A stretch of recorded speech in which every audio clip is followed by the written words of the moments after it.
Hello everyone and welcome to Agrawal math classes. आज की class में हम पढ़ेंगे पॉलिनोमियल्स। पहले हम उन सभी बेसिक टर्म्स को डिस्कस करेंगे जो पॉलिनोमियल से रिलेटेड हैं और उसके बाद फिर पॉलिनोमियल्स की शुरुआत करेंगे बिल्कुल एलिमेंट्री लेवल से। तो चलिए आज का लेक्चर शुरू करते हैं। Welcome students. Polynomials, first of all basic terms. So first basic term is constants. A constant is an entity or a symbol whose numerical value is fixed for the given situation. Constant हमारी वो entity या symbol है जिसकी दी गई situation में numerical value हमेशा fixed रहती है. The value of a constant will be fixed whether it is a known value or an unknown value. Constant की वैल्यू हमेशा फिक्स्ड रहेगी चाहे वो हमारा नोन है या वो हमारा अननोन है, यानी जिसकी वैल्यू हमें पहले से पता है या हमें उसकी वैल्यू नहीं पता है. Unknown constants are usually represented by the initial English alphabets in small letters like A B C D etcetera. जो अननोन कांस्टेंट्स हैं उनको हम यूजुअली रिप्रेजेंट करते हैं इंग्लिश अल्फ़ाबेट्स, जो स्टार्टिंग के इंग्लिश अल्फ़ाबेट्स हैं स्मॉल लेटर्स में A B C D etcetera से. अब मैं एग्जांपल दे रहा हूँ. नॉन वैल्यू कांस्टेंट्स, वो कांस्टेंट जिनकी वैल्यू ऑलरेडी नोन है. फॉर एग्जांपल 4, 3/2, -5, √2, जिसकी अप्रोक्सीमेट वैल्यू है 1.414. पाई, जिसकी वैल्यू हम या तो लेते हैं 22/7 और अप्रोक्सीमेट वैल्यू लेते हैं 3.14 etcetera. Unknown value constants small letters आ जाएंगे ए बी सी के etcetera. Now next term is variable. A variable is an entity और a symbol whose numerical value varies, that is changes in a given situation. दी गई situation में ये वो entity या symbol है जिसकी न्यूमेरिकल वैल्यू चेंज होती है, फिक्स नहीं रहती है. They are generally represented by the ending English alphabets in small letters, यानी इंग्लिश अल्फ़ाबेट में जो लास्ट के लेटर्स होते हैं उनको हम स्मॉल लेटर्स में लिखेंगे like U V W X Y Z etcetera. अब देखिए स्टूडेंट, मैं एक दो एग्जांपल लेता हूँ जिससे आपको कांस्टेंट और वेरिएबल दोनों बिल्कुल क्लियर हो जाएंगे. First example is perimeter of a rectangle is 100 centimetre. एक रेक्टेंगल है जिसका पेरीमीटर हमें 100 सेंटीमीटर दे रखा है. अब जो पेरीमीटर का फार्मूला होता है 2 into length plus breadth is equal to perimeter, यानी लेंथ प्लस ब्रेड्थ का जो ट्वाइस होता है वो पेरीमीटर होता है. तो अगर मैं देखूँ यहाँ से तो लेंथ प्लस ब्रेड्थ हो जाएगा p/2. अब हमें पेरीमीटर दे रखा है 100. अगर मैं लेंथ को x सेंटीमीटर एज्यूम कर लेता हूँ और ब्रेड्थ को y सेंटीमीटर, तो x प्लस वाई हो जाएगा 100/2, that is x plus Y is equal to 50. So x plus Y is equal to 50. अब अगर मैं लेंथ यानी x को 40 ले लेता हूँ तो 50 - 40, तो ब्रेड्थ यानी y की वैल्यू आ जाएगी 10. और अगर मैं लेंथ को 35 ले लेता हूँ, x को 35 ले लेता हूँ, तो लेंथ यानी y आ जाएगा 50 - 35 15. और अगर मैं x को 30 ले लेता हूँ तो y की वैल्यू आ जाएगी 20. तो 2 into length plus breadth was equal to 100. In this case 2 and 100 are constants. अब इस एक्सप्रेशन में 2 भी हमारा कॉन्स्टेंट है और 100 भी हमारा कांस्टेंट है, लेकिन जो L और B हैं उनकी वैल्यूज़ चेंज हो रही है, तो L और B हमारे क्या हो जाएंगे, वेरिएबल्स हो जाएंगे. सेकंड एग्जांपल देखिए. There are 36 students in a classroom. एक क्लासरूम में टोटल 36 स्टूडेंट्स हैं. Number of students in each row must be the same and number of rows. देखिए स्टूडेंट, एक रो में जितने स्टूडेंट होंगे अगर मैं उसको मल्टीप्लाई कर देता हूँ नंबर ऑफ रोज से, तो वो इक्वल हो जाएंगे total students present in the class. अब टोटल स्टूडेंट्स हमारे पास कितने हैं, 36 हैं. अब number of students in each row को मैंने एज्यूम कर लिया x and number of rows को मैंने मान लिया y। तो x into y should be equal to 36। अब number of students in each row, हर रो में जितने स्टूडेंट्स हों, अगर मैं उसको x को मैं 6 एज्यूम कर लेता हूँ तो 36 अपॉन 6, तो y की वैल्यू आ जाएगी 6। और अगर मैं number of students in each row को 9 एज्यूम कर लेता हूँ तो 36 डिवाइडेड बाई 9, y की वैल्यू आ जाएगी 4। और अगर मैं number of students in each row को 12 ले लेता हूँ तो 36 डिवाइडेड बाई 12, तो y की वैल्यू आ जाएगी 3। So number of students in the classroom is fixed. Total students कितने हैं 36, तो ये तो हो जाएगा constant. Number of students in each row and number of rows, ये दोनों हमारे वेरिएबल्स हैं। फर्स्ट केस में number of students in each row 6 था और नंबर ऑफ रोज भी 6 था, तो 6 इंटू 6 36। सेकेंड केस में number of rows in each, number of students in each row 9 and number of total rows 4, तो 9 इंटू 4 36। और थर्ड केस में number of students in each row 12 and number of rows 3, तो 12 into 3 36। तो number of students in each row ये भी variable है and number of rows ये भी हमारा क्या है, वेरिएबल है। But number of total students in the classroom ये हमारा क्या है, कांस्टेंट है। इसके बाद नेक्स्ट टर्म है बेसिक ऑपरेशंस। देखिए स्टूडेंट्स, लोअर क्लासेस में हम ये सब कर चुके हैं। Addition, subtraction, multiplication, division and extraction of roots, जैसे स्क्वायर रूट निकालना, क्यूब रूट निकालना। तो 16 का square root 4 and cube root of 27 3 etcetera. Now next term is algebraic expressions. An expression formed by combination of constant and variables through one or more basic operations is called an algebraic expression. एक ऐसा expression जो constant और variable के combination से बना हो और जिसके बीच में एक या एक से ज़्यादा हमारे ऑपरेशंस, अलजेब्रिक ऑपरेशंस लगे हों, ऐसे एक्सप्रेशन को हम कहेंगे अलजेब्रिक एक्सप्रेशन। एग्जाम्पल से आपको क्लियर हो जाएगा। मैंने एग्जाम्पल लिए हैं 5x।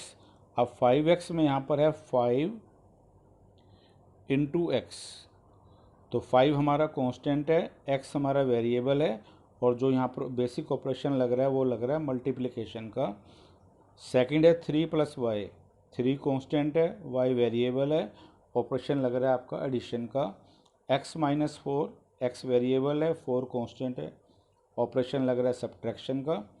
y प्लस 5z, अब यहाँ पर y और z हमारे वेरिएबल्स हैं, 5 हमारा कांस्टेंट है और यहाँ पर दो ऑपरेशन लग रहे हैं, एक एडिशन का और एक 5z के अंदर 5 इंटू जेड यानी कि मल्टीप्लिकेशन का। Now next term is terms. Terms क्या होती हैं? The several parts of N algebraic expression separated by the science plus और माइनस। एक अलजेब्रिक एक्सप्रेशन के अंदर जो अलग अलग पार्ट्स होते हैं जो आपस में प्लस या माइनस साइन से जुड़े हुए होते हैं, उन सबको हम कहेंगे टर्म्स। जैसे 3x² प्लस 4, अब इसमें दो टर्म्स हैं, एक टर्म्स हो जाएगी 3x² और दूसरी हो जाएगी 4, दोनों बीच में प्लस के साइन से जुड़ी हुई हैं। 7x, अब यहाँ पर 7 इंटू एक्स है, लेकिन अलग अलग टर्म्स के लिए प्लस या माइनस का साइन होना चाहिए, तो ये एक ही टर्म कहलाएगी, this is one term. 2x minus y plus 7, अब यहाँ माइनस है और ये प्लस है, तो ये 1 2 3, तो टोटल कितनी टर्म्स हो गई? 3 टर्म्स। अब टर्म्स भी हमारी दो तरह की होती हैं, एक लाइक टर्म्स और एक unlike terms. The terms containing the same variables with same powers are called like terms, otherwise they are called unlike terms. अगर टर्म्स के अंदर वेरिएबल सेम हो और उनकी पावर भी सेम हो तो हम उनको लाइक टर्म्स बोलते हैं, और अगर ऐसा नहीं है तो हम उनको कहते हैं अनलाइक टर्म्स। अब एग्जांपल देखिए, 2x³ plus 13x² plus 7 and 3x4 plus 5x² plus x plus 3। अब देखिए स्टूडेंट, अगर मैं लाइक टर्म्स की बात करता हूँ तो 13x² एंड 5x², दोनों में वेरिएबल हमारा x है और दोनों में पावर है 2, तो ये हमारा एक पेयर हो जाएगा लाइक टर्म्स का। सिमिलरली दूसरा हो जाएगा कांस्टेंट टर्म, यहाँ पर है 7 और यहाँ पर है 3, तो ये हमारा सेकंड पेयर हो जाएगा लाइक टर्म्स का। और अब अगर मैं अनलाइक टर्म्स की बात करूँ तो यहाँ से अगर मैं ले लेता हूँ 2x³ और यहाँ से ले लेता हूँ 3x4, तो यहाँ पर x की पावर 3 है और यहाँ पर x की पावर 4 है, तो ये कहलाएंगे आपस में unlike terms. Next is coefficient of a variable. एक वेरिएबल का कोफिशिएंट क्या होता है? The constant multiplied with the variable in each term is known as coefficient of that variable in that particular term.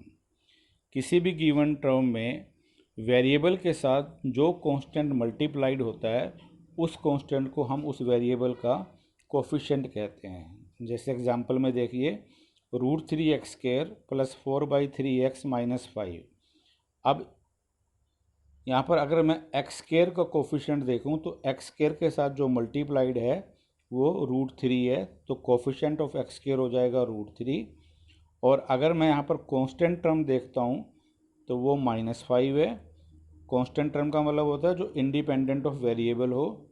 और अगर मैं यहाँ पर कोफिशिएंट ऑफ x देखता हूँ तो x के साथ क्योंकि मल्टीप्लाइड है 4/3, तो कोफिशिएंट ऑफ x हो जाएगा 4/3। अब फाइनली हमारी टर्म आ रही है polynomial. An algebraic expression in which powers of variable और variables in each term are whole numbers और नॉन नेगेटिव इंटीजर्स। यानी ऐसा एल्जेब्रिक एक्सप्रेशन जिसके अंदर हर टर्म में वेरिएबल की पावर होल नंबर हो या नॉन नेगेटिव इंटीजर हो, दोनों एक ही बात है।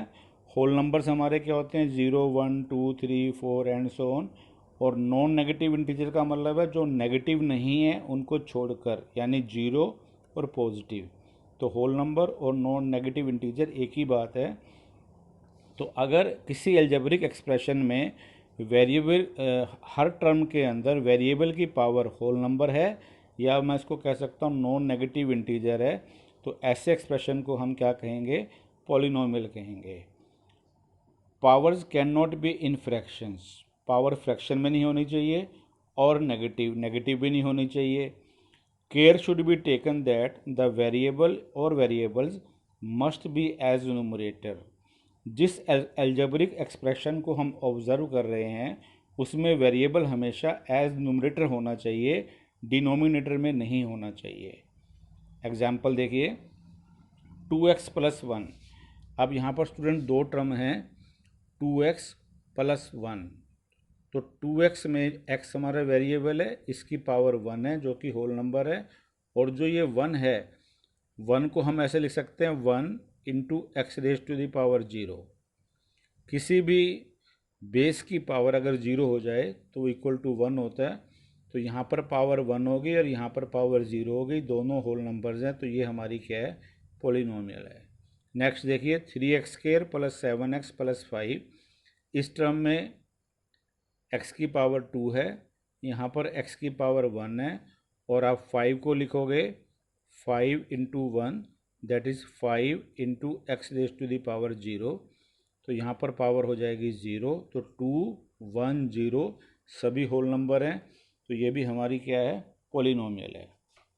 z-3। अब यहाँ पर हमारा z वेरिएबल है, तो यहाँ पर पावर 1 है और यहाँ पर 3 को आप लिख सकते हो 3 × z⁻⁴, यानी कि 1। और अब फाइनली है 25। तो 25 को भी मैं कैसे लिखूँगा? 25 को आप लिख सकते हो 25 × x⁻⁴, तो ये भी हमारी क्या है? पॉलिनोमियल है। और एग्जांपल देखिए, 3x² + 2xy + 4y²। अब इसमें हमारे दो वेरिएबल्स हैं, एक x और एक y। यहाँ 2 है, ये 1, 1 है और ये 2 है, तो ये भी पॉलिनोमियल है। अब इसके अंदर 3 वेरिएबल्स हैं, x, y, z + xy + yz + 7, 1, 1, 1, 1, 1, 1, 1, तो सभी हमारी क्या हैं? होल नंबर्स हैं। तो ये सभी के सभी हमारे क्या हैं? पॉलिनोमियल्स हैं। अब कुछ ऐसे एग्जाम्पल देखते हैं जिसमें शायद पॉलिनोमियल नहीं है। X square plus 5 into root X. अब ये जो रूट एक्स है it means X raise to the power half. अब क्योंकि पावर फ्रैक्शन में आ गई, ये होल नंबर नहीं है, तो इसका मतलब ये जो एक्सप्रेशन है ये पॉलिनोमियल नहीं है। X plus 1/x-4। अब स्टूडेंट्स मैंने पहले ही बोला आपको कि जो हमारा वेरिएबल है वो न्यूमरेटर की फॉर्म में होना चाहिए, डिनोमिनेटर की फॉर्म में नहीं होना चाहिए। 1/x को हम लिखेंगे x raise to the power -1। अब ये पावर नेगेटिव हो गई, तो इसका मतलब ये भी हमारी पॉलिनोमियल नहीं है। Third one, X square plus root 5 into X plus 7। अब बाई डेफिनेशन वेरिएबल की पावर होल नंबर होनी चाहिए, हमें कोफिशिएंट की पावर से कोई मतलब नहीं है। तो यहाँ x की पावर 2 है, यहाँ x की पावर 1 है, और 7 को आप लिखोगे 7 into X raise to the power 0, तो यहाँ पर पावर 0 है, तो इसका मतलब ये हमारी क्या है, पॉलिनोमियल है। लेकिन जब मैं इसको लिखता हूँ, मान लो x square plus 5x plus 7 equal to 0, यहाँ पावर 2 है, यहाँ पावर 1 है, और यहाँ पावर 0 है, लेकिन यहाँ पर इक्वालिटी का साइन आ गया। अब जिसमें इक्वालिटी का साइन आ जाए वो पॉलिनोमियल नहीं होती, उसको हम इक्वेशन कहते हैं। तो इसका मतलब ये हमारी पॉलिनोमियल नहीं है। अब जो हमारी पॉलिनोमियल्स होती हैं वो सिंगल वेरिएबल में हो सकती हैं, डबल वेरिएबल में हो सकती हैं, 3 वेरिएबल में हो सकती है, एंड सो ऑन। तो पॉलिनोमियल्स इन वन वेरिएबल, जिसमें एक ही वेरिएबल है, 2x प्लस 1 x वेरिएबल हो गया, 2x square plus 7x plus 5 इसमें भी x वेरिएबल है, y माइनस 3 इसमें y वेरिएबल है, सभी में एक ही वेरिएबल है, तो इनको हम कहेंगे पॉलिनोमियल्स इन वन वेरिएबल।